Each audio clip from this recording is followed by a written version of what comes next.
This is Kilo, and today I am going to show you guys how to pick a lock. But before I do that, I want to explain to you how a lock works and how it functions.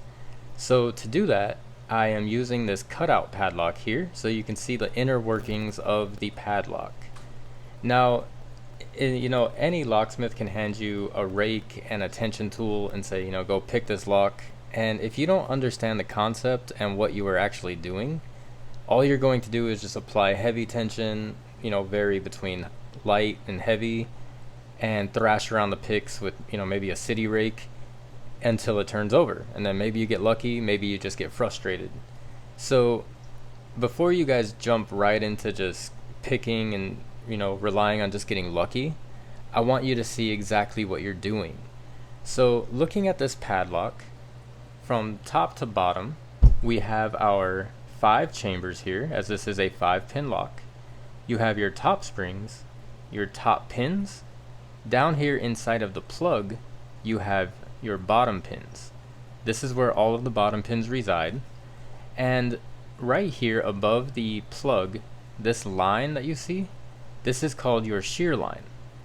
The goal is to raise all of the bottom pins and the top pins just to the shear line, allowing you clearance to turn it over. I will show you here an example with a key. That way you can see exactly what's happening. So right now, all of the top pins are sitting down in the plug. This is causing a wall, and what happens is, you see, it's not allowing it to turn. So if we insert the proper key, it aligns them all with the shear line. You see the gap above the shear line, and it allows clearance to turn over the key and unlock your padlock. Now, in this case, you don't have your key. You have your, it's a little sticky. This lock has been sitting in the shop for many, many years. This was actually a lock I learned to pick on when I was an apprentice. So sometimes you gotta toy around with old locks like that. But just to show you guys, this is what happens, when the lock is just sitting still. All of your pins are dropped down. So in order to pick the lock, you need tension. We're going to use this Z wrench, and I'm going to insert it into the bottom of the keyway. And if you look right now, if we were to take our pick and just start picking, through, all of our pins are going to be loose, and it's going to do absolutely nothing. Now if you look closely, watch the plug as I apply tension. You see it bind up. Right up here, if you keep your eye on, you'll see it start to bind. And what'll happen is, as you go through your, you can start from front to back or back to front, and you'll go through and you'll be feeling for a binder. So, to explain what a binding pin is, if every one of these chambers and pins and every single aspect of this lock was completely equal in every way, we wouldn't really be able to do this. But because of the fact that no lock is built the same, so even if you have 2 of these padlocks side by side, they will pick differently. This is basically what's called an acceptable tolerance. So where, the manufacturer allows, this chamber to be drilled slightly off from this one to be slightly off from this one. These 2 may be equal. If you have a second padlock, maybe this one that's drilled a certain way is different from that one.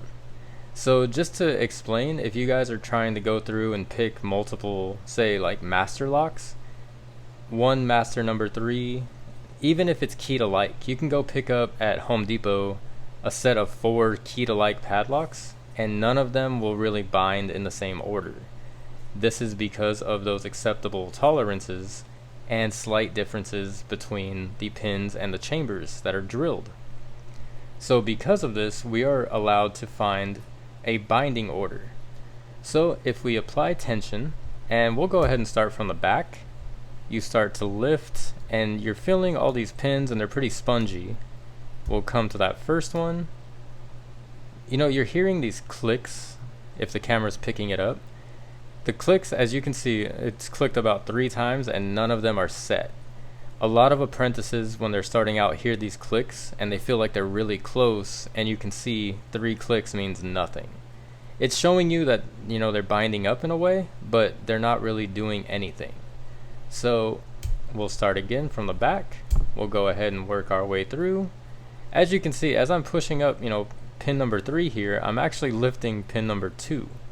So that is also something to note. We're going to go ahead and lift up pin number 1 here. And he is now at the shear line.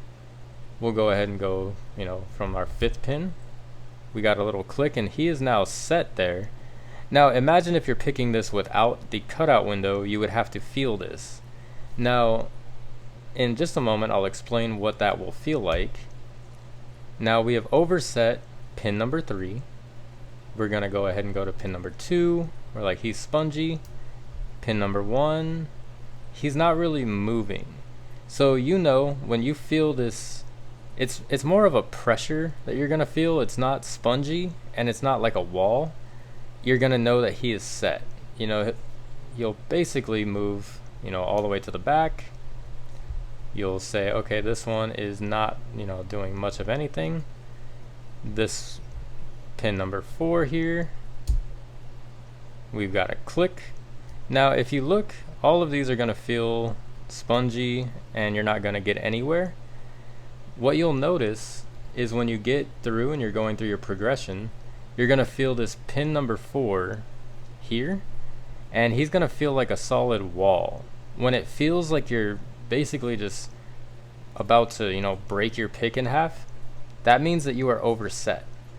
Now if you look, all of our top pins are pretty much at the shear line except for number 4. If you feel that everything is just, you know, pretty set, then your problem is going to be an overset pin. Before you go ahead and, you know, do what most people do when they're learning and they give up entirely, just let up slightly on your tension, like so, and you see they are all pretty now close to the shear line. What you have to do now is just find that one that's binding up slightly more, and you see we are turning over our core and we have now picked our padlock. So to show you guys, you know, I want you guys to understand how these work. So when you are learning, buy yourself a cutout padlock. They sell these on Amazon, on lockpick websites. They sell them all over the place. Pick yourself up one, and, you know, just more so than watching, you know, focusing on your picking, watch what's happening inside the window. This will give you more of an insight, and the more that you do this, the more that you can visualize this later on once you get into the picking side. After so long, you'll be able to visualize it as you're picking and understand what's happening, and that's how some of the best pickers, you know, got to where they are today. I know that there are apprentices that come up and tell us about all of the YouTube pickers that just pick everything regardless of high security or not. They started somewhere, and most likely they started with a cutout padlock, and they just practiced and practiced, because the only way to get better at this is practice, just like with anything. Now let's say you want to try and rake. Let me show you what happens with a rake. We will go ahead and insert this in the bottom of the keyway, and we'll go ahead and use the fan favorite Bogota, and we'll go ahead and apply some tension, and we'll just go ahead and start rocking him and pushing him in and out. And you see we've already lifted up. You know, all we're doing is just thrashing around these pins. There's really no rhyme or reason to it. You're just gonna go crazy until, you know, you get to where you're going. I don't want to shake up the desk too much and wobble the camera, but you know, you're gonna just keep on going. And you see we've just pretty much gotten lucky. You know, when you learn, a lot of guys are just going to hand you this rake and a tension wrench and be like, just rake the heck out of it. If it doesn't work, cut it or drill it or whatever.